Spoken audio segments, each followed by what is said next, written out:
menos de 10 dias para começar a valer as tarifas de 50% sobre os produtos brasileiros que entram nos Estados Unidos.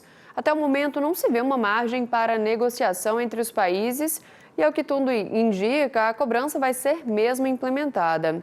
Cenário esse que preocupa principalmente commodities do nosso agro, que está sob pressão, sem saber o que pode vir pela frente, né?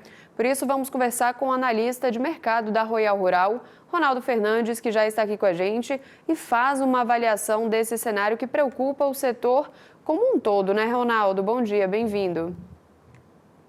Bom dia, Carol. Obrigado. É sempre bom estar aqui. Ronaldo, qual que é a sua avaliação sobre essas negociações entre Brasil e Estados Unidos até agora, né? Ainda tem alguma chance real de ter uma reversão aí dessa tarifa? Chance sempre tem. Quando a gente fala de política, é bom a gente esperar de tudo, né? Tanto o improvável quanto alguma negociação. É importante a gente destacar, Carol, que o Brasil ele não está sozinho nessa. O Brasil ele faz parte de um bloco do mundo inteiro, na verdade, é falar um bloco de países, mas o mundo inteiro correndo contra o tempo, querendo um acordo antes do dia 1º de agosto. Na verdade, esse acordo deveria sair até o máximo dia 24.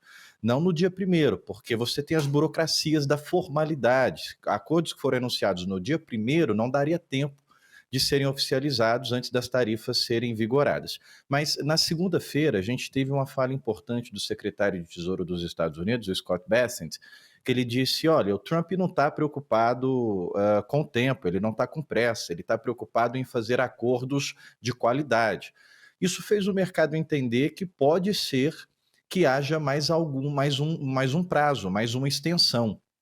O prazo final era 9 de julho, o Trump estendeu isso para 1º de agosto, e o Scott Bessent disse que o Trump não está preocupado com o prazo, que ele está preocupado com a qualidade dos acordos. Isso faz o mercado acreditar que pode ser que não seja tão urgente assim. Pode ser que agora, no dia 1º de agosto, tudo fique ah, ainda com prazos, não seja ainda o limite final. Tive um problema técnico aqui, não sei se vocês conseguiram me ouvir, mas o mercado começou a acreditar na segunda-feira que pode ser que o Trump estenda mais uma vez esse prazo. O problema que o Brasil tem, diferente dos outros países, é que nós saímos da melhor condição, a gente era a menor tarifa, e nós passamos para a pior condição. Mas está todo mundo correndo contra o tempo, Carol. A União Europeia está querendo um acordo, a China está querendo um acordo, está todo mundo preocupado agora com o dia 1º de agosto. Pois é, a gente está te ouvindo bem, bem sim, viu, Ronaldo? Sem problemas por aqui. E, Ronaldo, o produtor rural brasileiro já está sentindo os efeitos no mercado futuro, né? Em relação a isso aí, aos preços, às negociações de contratos, né? A gente vê um impacto nisso, sobretudo para Chicago, e um reflexo muito sensível na soja, porque na segunda mesmo a Europa ameaçou tarifar a soja americana. Eles disseram que estão se preparando para uma tarifa universal dos Estados Unidos. Os Estados Unidos tinha indicado que podia tarifar a Europa em 10%. E por alguma razão, a Europa está acreditando que vão ser tarifas acima de 10% e vão ser totalitárias, o que eles chamam de tarifas universais, ou seja, não vão ser só para alguns setores, vão ser para todos os produtos. E foi muito clara a resposta europeia, dizendo que estão preparando uma retaliação para as bebidas americanas, para as motocicletas americanas, para os aviões dos Estados Unidos, e deixou claro a soja. Inclusive, chegaram a citar o estado produtor do presidente da Câmara dos Estados Unidos. Então, é uma ameaça política, mas deixou uma citação direta às commodities, e aí Chicago sente isso na veia. Mas eu acredito, Carol, que à medida que esses acordos forem sendo anunciados, a gente vai ter reversão. Todo movimento de queda pela falta do acordo vai se transformar numa alta vertiginosa quando o acordo sair. O problema é que esses acordos, acordo de tarifa, quando a gente olha para a história da economia, eles demoram anos para ser costurados.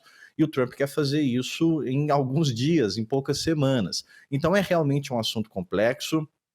E a gente acreditava que esses acordos iam ser totalmente positivos aos Estados Unidos. A própria Europa admitiu isso. Olha, o Trump quer acordos que beneficiam os Estados Unidos. E alguns países do bloco estão até dispostos a ceder, mas outros não. E esse está sendo o problema.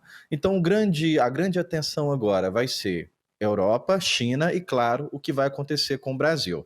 A tarifa com o Brasil, ela já está um pouco precificada, Carol. O próprio Banco Central está levantando vários estudos dizendo: olha, a gente pode ter um impacto no PIB, mas não é um impacto catastrófico. Dá para controlar, dá para contornar caso o Brasil receba de fato essa tarifa de 50%. O problema, que aí seria de fato catastrófico, seria se o Brasil retalhasse. Eu sempre gosto de deixar isso claro. A tarifa, quem paga a tarifa é o tarifador, não é o tarifado. Se o Trump tarifa o Brasil, quem vai pagar mais caro é o comprador americano, como a gente está vendo algumas indústrias processando mesmo o Trump por causa dessas tarifas. O Brasil ele fica prejudicado em perder um cliente, a gente não vai conseguir vender mais para os Estados Unidos. E aí a nossa obrigação é procurar outros compradores ou tentar realocar o que a gente puder no mercado interno. Mas agora, se o Brasil taxa os Estados Unidos, aí nós que vamos pagar mais caro pelos produtos americanos. Até agora o Haddad disse que não vai retalhar, mas o Lula fica indo e voltando nessa retórica, né? Então o problema para a gente seria nós taxarmos os Estados Unidos. E um grande reflexo que a gente tem sentido dessa tarifa é a briga com a China e com a Europa. E a gente vê o reflexo disso nas bolsas porque a Europa ameaçou taxar diretamente a soja americana, Carol. Pois é, eu ia até te perguntar isso, se o Brasil está articulado com outros parceiros, né, como China, Europa e países do Mercosul, para tentar reequilibrar essa perda aí, né, na balança. É um problema porque é setorial. Por exemplo, no setor das carnes, a gente não consegue realocar muito do que nós mandamos para os Estados Unidos, nem tanto para outro país, nem tanto no mercado interno, porque é muito específico. Os Estados Unidos ele compra a carne do Brasil para fazer hambúrguer. Ninguém come tanto hambúrguer quanto o americano. Mas é uma tentativa. A gente tem o Geraldo Alckmin tentando ali reativar as conversas do acordo Mercosul e Europa, tentando reestabelecer um novo vínculo para tentar realocar, mas a gente tem uma tentativa também de compensação do aço, do alumínio, do ferro com a China. A China tem um projeto agora da maior hidrelétrica do mundo, eles devem gastar mais de 170 bilhões de dólares para construir, e eles vão demandar muito aço, muito alumínio, e é uma tentativa de recolocar esse produto que ia para os Estados Unidos para o mercado chinês, por exemplo. Nem tudo a gente consegue, mas é difícil estimar 100%, porque é algo inédito. O Brasil não tem um comparativo semelhante para tentar saber o que é que vai impactar, mas se estima que cerca de 60% do que a gente manda para os Estados Unidos, de todos os produtos, a gente conseguiria achar um outro comprador no mercado internacional. O resto ficaria no mercado interno e a gente teria, sim, um problema de preço para esses vendedores, né? Mas, como eu estou dizendo, esse problema seria setorial. Para a economia geral do Brasil, não seria um grande colapso. O que poderia prejudicar de fato a economia seria a retaliação brasileira. Mas um outro ponto que pega a gente, obviamente, é o câmbio, porque esse cria medo. Quando você tem um embate político, sobretudo com a potência do tamanho dos Estados Unidos, você faz com que o dólar saia do Brasil. E aí, em vez de você ter um dólar no 5,40, a gente está vendo um dólar batendo no 5,60 e voltando, Carol. Pois é, Ronaldo, por fim, para a gente finalizar aqui o nosso bate-papo, qual o conselho, né, que você consegue dar aí para o produtor que está inseguro neste momento, né? Como se proteger ou se planejar diante desse cenário de incerteza?